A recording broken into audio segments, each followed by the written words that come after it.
job to do, just one job on Halloween.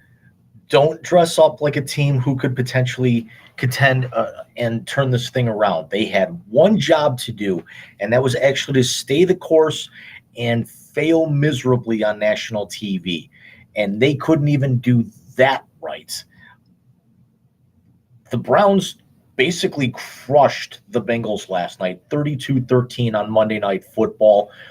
Really in a game that was close up until the middle of the second quarter, and then the Browns actually just kind of took control from there. It started with a Nick Chubb touchdown run, and then and ironically enough, it was they kind of got bailed out by the Bengals on that because the Bengals were offsides on the extra point attempt, and Kevin Stefanski decided, hey, let's actually try and go for two because Cade York missed the extra point with the free play. Turns out Chubb actually ended up going for lined up under center. Brissett went out wide to the right, lined up in the slot, and then Chubb just basically danced his way in from a yard out to put the Browns up 8-0. And then Cade York hits a 55-yard field goal as time expires in the first half. Browns go into the locker room with an 11-point lead. Brissett goes for a 3-yard touchdown run with about 9 minutes left in the third quarter.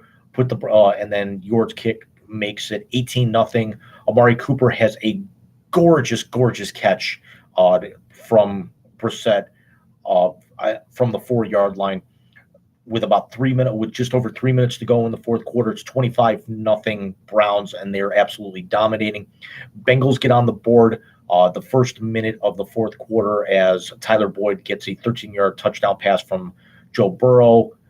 They miss the extra point. It's 25-6 Browns. Nick Chubb has an 11-yard touchdown run. York again hits the extra point. It's 32-6, and then with about just over 6 minutes to go, just under 7 minutes to go, T. Higgins has a 41-yard touchdown pass from Joe Burrow.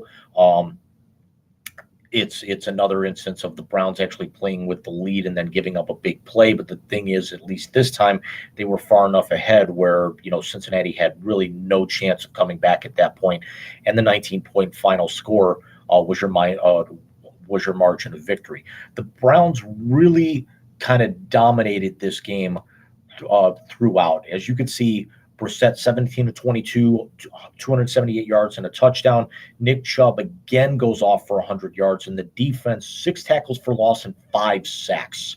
They were seemingly in the backfield in Joe Burrow's face most of the night. Tommy Togiai had a fumble, had a forced fumble that the Browns recovered, and I believe that's what led to the Chubb touchdown. The special teams were sound, and again, York getting bailed out on the. Now York did have one blocked, but again, it was another 55-yard plus kick that he had to drive, low line drive, and it was stuffed just like the one last week.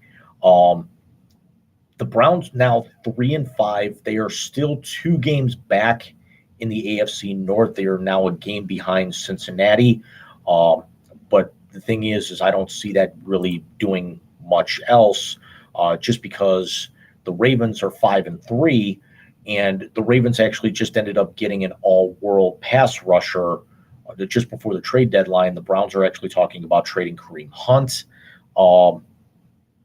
That's heavily rumored.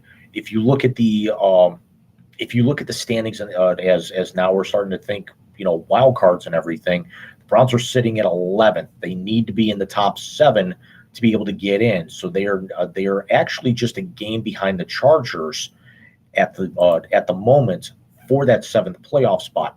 But the thing is, the Browns going into their bye week need to start actually making some decisions, with the fact that you've still got 3 games against tough opponents before Deshaun Watson comes back. You come back after the bye. You're in Miami, you're at Buffalo, and then you host the Buccaneers.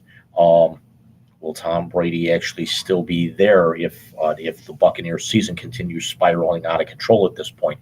Uh, could you be trading Kareem Hunt to the Dolphins by next week's trading deadline while you're on the bye, and then turn around and have to play him the very next week? The You're not winning in Buffalo. I'm sorry. You're going to be lucky to keep that game within 20 points at this point. If they actually smacked around Aaron Rodgers on prime time Sunday night, what do you think they're going to do? Even if they're 80%, even if Jordan Poyer has to miss a game, the fact that Micah Hyde's out for the year in their secondary, what do you think Buffalo's going to do to them? So enjoy the win where you can, Browns. It's going to be very, very short-lived. Sure, you broke the 4-game losing streak, and then you also handed Burrow his 4th loss in as many games against the Browns in his career. But again, it's something that the Browns really kind of dominated. As you can see there, the Browns amassed 440 yards of offense and held Cincinnati to just 36 on the ground. Joe Mixon, it's going to come up here in just a second. Joe Mixon had under 30 yards rushing, and that was the bulk of it. P. Ryan had a couple of yards, had a handful of carries, and really Cincinnati's run game was a non-factor. Really, most of Cincinnati's offense was a non-factor until midway through the third quarter. We're not able to move the ball fluidly. The Browns were able to convert the majority of their third downs, 8 of 13. You see Cincinnati with those numbers on third and fourth down. That's typically something you'd expect the Browns to be able to pull out, especially in the last month under Stefanski thinking he's the smartest guy in the room.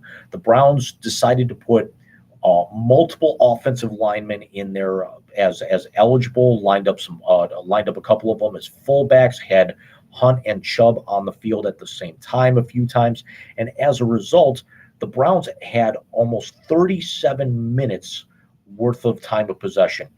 If you're going to actually dominate by that large of a margin, that's nearly 14 minutes better in time of possession. You damn sure better win the game by the margin that you did. Again, 19 points here. But this is going to be a very different Browns team that we're going to see when they come back off the bye week. Again, what's going to happen with Kareem Hunt? I don't see a scenario where he's here. Where is he going to be heading? Could this have actually just been a Band-Aid, and could Joe Woods still be on a very, very short leash, especially after some of the news that we've actually seen come out of the NFL in the last 24 hours? We saw the Colts fire their offensive coordinator earlier today. We saw Detroit fire their defensive coordinator yesterday. See, Browns, you can fire a coordinator in the middle of a season, especially if that season is going nowhere. You are 3-5, and you have the bulk of the bruisers on your schedule coming up. Again, you've still got to face Tua, Josh Allen, Brady. You've got to face Burrow again, Lamar, and now your last 3 against the Saints, Commanders, and Steelers, potentially with Deshaun Watson coming back. But Deshaun Watson still is not an elite quarterback. Let's be completely honest. I will say this time and time and time again. Deshaun Watson will have not played in over 700 days by the time he suits up against his old team, the Texans, here in just over a month. The Browns' losing streak wasn't even that long. It was 600 some days. Watson's going to have that beat by over a month. Watson put up over 30 touchdowns and had under 10 interceptions in 2020 on a Texans team that was 4-12. Let's be completely honest. Don't get that far ahead of yourselves at this point.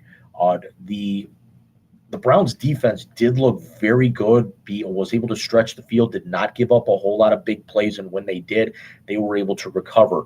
Clowney and Garrett on the field at the same time made Joe Burrow's life and the Cincinnati offensive line a living hell for the majority of the game that I watched. Now, it was very late and the game was out of hand at that point, so I will admit I fell asleep very early in the fourth quarter. Caught the remainder of the highlights here earlier today. Doesn't change the fact that this was just a flat out from about the middle of the second quarter on until the middle of the fourth quarter. That was just a straight out ass kicking. Good for you if you're a Browns fan, but again, the most dangerous thing you can give a team is hope. The Browns are not built well enough with a backup quarterback to be able to get and their dysfunctionality. Let's be honest, they're not built well enough to be able to ride any sort of success over the course of the next 3 games with the teams that they have to play to be in a position to be in striking distance when Watson gets back. And then you only play, and then you do have the Bengals and Ravens over those last 6 games. You've got four of those final 6 are definitely winnable, but let's also keep in mind by the time the Steelers game comes around on January 8th, TJ Watt is supposed to be back as well. So let's actually see what that looks like going up against Deshaun Watson. But the weather is going to suck by then in Pittsburgh. So let me know what you guys think. Is this just basically putting a Band-Aid over a crack in the dam? Can they build some momentum off of this? Or are you a realist like me, thinking that, this let them actually have their glimmer of hope, but the season's still done and there's no repairing this? And I will see you guys with the reactions here in about 2 weeks. I will be back later on this week with the normal sports note and the Wise Guy Sports Show. We've already got some quite interesting topics in the pipe for our next show. There's a possibility, if I don't have a reaction to my flu shot coming up here on Friday, there's a possibility we could be seeing you this Saturday, November the 5th. Please also remember to change your clocks back this weekend. But if we don't see you this Saturday, we certainly are going to be able to see you guys next Saturday, the 12th. We might also have a couple of guests. We might have some pre-taped interviews coming up with some guests before too long. Don't want to jinx anything, but again, we will see you guys very, very soon, and I will personally see you guys later on this week. Take care.